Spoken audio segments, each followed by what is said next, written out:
ओम श्री परमात्मने नमः। सभी बंधुजनों का हार्दिक अभिनंदन। श्रीमद् भागवत गीता 8वां अध्याय। अगर आप चैनल पर नए हैं तो चैनल को सब्सक्राइब करें, लाइक करें, शेयर करें। 8वें अध्याय में भगवान अर्जुन को अध्यात्म, ब्रह्मा, अधिभूत, अधिदेव, अधियज्ञ के आदि के बारे में बड़े ही सुंदर तरीके से बताते हैं। उसे यह भी बताते हैं कि मृत्यु के समय मनुष्य का ध्यान यहाँ रहता है, मृत्यु के बाद उसकी आत्मा भी वहीं पहुँचती है। भगवान परम गति और संसार के जाने के दो मार्गों के बारे में भी बताते हैं।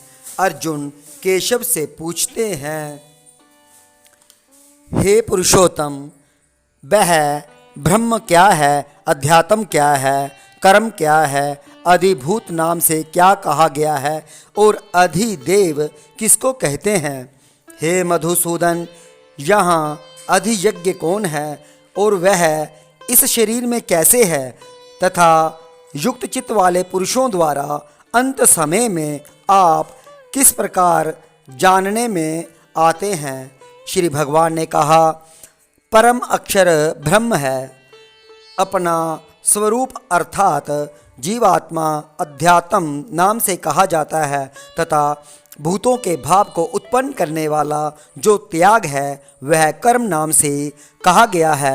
उत्पत्ति, विनाश, धर्म वाले सब पदार्थ अधिभूत हैं। हिरण्यमय पुरुष अधिदेव है। और हे देहधारियों में श्रेष्ठ अर्जुन, इस शरीर में मैं वासुदेव ही अंतर्यामी रूप से अधियज्ञ हूँ। जो पुरुष अंत काल में मुझको ही स्मरण करता हुआ शरीर को त्याग कर जाता है वह मेरे साक्षात स्वरूप को प्राप्त होता है, इसमें कुछ भी संशय नहीं है।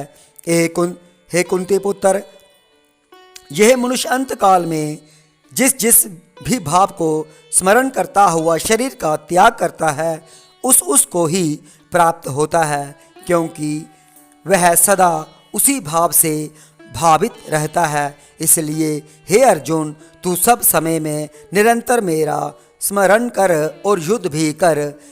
इस प्रकार मुझ में अर्पण किए हुए मन बुद्धि से युक्त होकर तू निसंदेह मुझको ही प्राप्त होगा।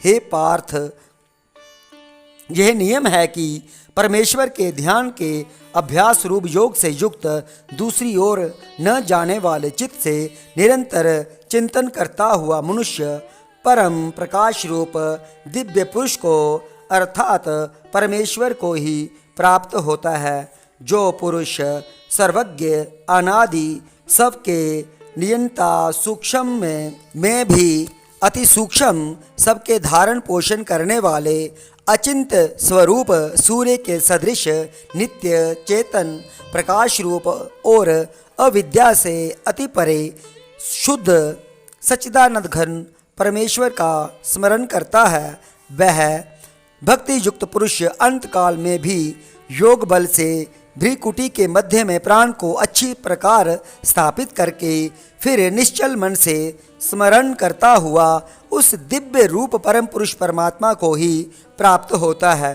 वेद के जानने वाले विद्वान जिस सच्चिदानंद घन रूप परम पद को अविनाशी कहते हैं, आसक्ति रहित यत्नशील सन्यासी महात्मा जन जिसमें प्रवेश करते हैं और जिस परम पद को जानने वाले ब्रह्मचारी लोग ब्रह्मचर्य का आचरण करते हैं, उस परम पद को मैं तेरे इसलिए संक्षेप में कहूँगा। सब इंद्रियों के द्वारों को रोककर तथा मन को हृदय में स्थिर करके फिर उस जीते हुए मन के द्वारा प्राण को मस्तक में स्थापित करके परमात्मा संबंधी योग धारणा में स्थित होकर जो पुरुष ओम इस एक अक्षर रूप ब्रह्म को उच्चारण करता हुआ और उसके अर्थ स्वरूप मुझ निर्गुण ब्रह्म का चिंतन करता हुआ शरीर को त्याग कर जाता है, वह पुरुष परम गति को प्राप्त होता है। हे अर्जुन, जो पुरुष मुझ में अनन्य चित होकर सदा ही निरंतर मुझ पुरुषोत्तम को स्मरण करता है, वह नित्य निरंतर मुझ में युक्त हुए योगी के लिए मैं सुलभ हूँ, अर्थात उसे सहज ही प्राप्त हो जाता हूँ। परम सिद्धि को प्राप्त महात्मा जन मुझको प्राप्त होकर दुखों के घर एवं क्षण भर पुनर्जन्मों को नहीं प्राप्त होते। हे अर्जुन, ब्रह्मलोक पर्यंत सब लोग पुनरावर्ती हैं, परंतु हे कुंती पुत्र, मुझको प्राप्त होकर पुनर्जन्म नहीं होता, क्योंकि मैं कालातीत हूँ और ये सब ब्रह्मादि के लोक काल के द्वारा सीमित होने से अनित्य हैं। ब्रह्मा का जो एक दिन है उसको 1000 चतुर्युगी तक की अवधि वाला और रात्रि को भी 1000 चतुर्युगी तक की अवधि वाला जो पुरुष तत्व से जानते हैं, वे योगी जन काल के तत्व को जानने वाले हैं। संपूर्ण चराचर भूतगण ब्रह्मा के दिन के प्रवेश काल में अव्यक्त से अर्थात ब्रह्मा के सूक्ष्म शरीर से उत्पन्न होते हैं और ब्रह्मा की रात्रि के प्रवेश काल में उस अव्यक्त नामक ब्रह्मा के सूक्ष्म शरीर में ही लीन हो जाते हैं। हे पार्थ, वही यह भूत समुदाय उत्पन्न होकर प्रकृति में वश में हुआ रात्रि के प्रवेश काल में लीन होता है और दिन के प्रवेश काल में फिर उत्पन्न होता है। उस अव्यक्त से भी अति परे दूसरा अर्थात विलक्षण जो सनातन अव्यक्त भाव है, वह परम दिव्य पुरुष सब भूतों के नष्ट होने पर भी नष्ट नहीं होता। जो अव्यक्त अक्षर इस नाम से कहा गया है, उसी अक्षर नामक अव्यक्त भाव को परम गति कहते हैं। तथा जिस सनातन अव्यक्त भाव को प्राप्त होकर मनुष्य वापस नहीं आते, वह मेरा परम धाम है। हे पार्थ, जिस परमात्मा के अंतर्गत सर्वभूत है और जिस सच्चिदानंद घन परमात्मा से ये समस्त जगत परिपूर्ण है, वह सनातन अव्यक्त परम पुरुष जो तो अनन्य भक्ति से ही प्राप्त होने योग्य है। हे अर्जुन, जिस काल में शरीर त्याग कर गए हुए योगी जन तो वापस न लौटने वाली गति को और जिस काल में गए हुए वापस लौटने वाली गति को ही प्राप्त होते हैं, उस काल को अर्थात दोनों मार्गों को कहूँगा। जिस मार्ग में ज्योतिर्मय अग्नि अभिमानी देवता हैं, दिन का अभिमानी देवता है, शुक्ल पक्ष का अभिमानी देवता है और उत्तरायण के 6 महीनों का अभिमानी देवता है, उस मार्ग में मरकर गए हुए ब्रह्मवेता योगी जन उपर्युक्त देवताओं द्वारा क्रम से ले जाकर ब्रह्म को प्राप्त होते हैं।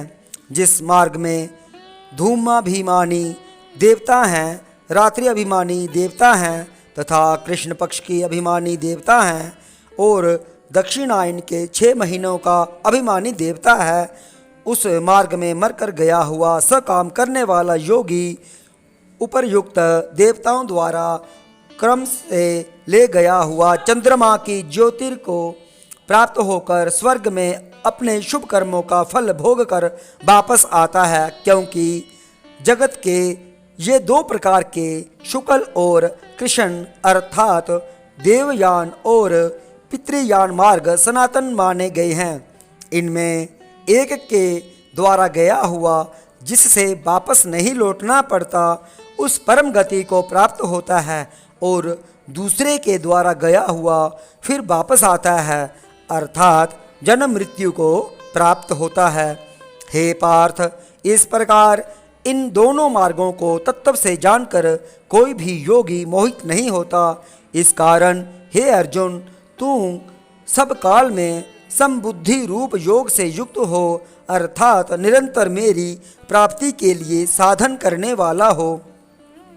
योगी पुरुष इस रहस्य को तत्व से जानकर वेदों के पढ़ने में तथा यज्ञ तप और दान आदि के करने में जो पुण्य फल कहा है उन सब को निसंदेह उल्लंघन कर जाता है और सनातन परम पद को प्राप्त होता है।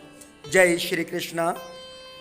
आज हमने श्रीमद् भागवत गीता के 8वें अध्याय का श्रवण किया। सभी को जय श्री कृष्ण।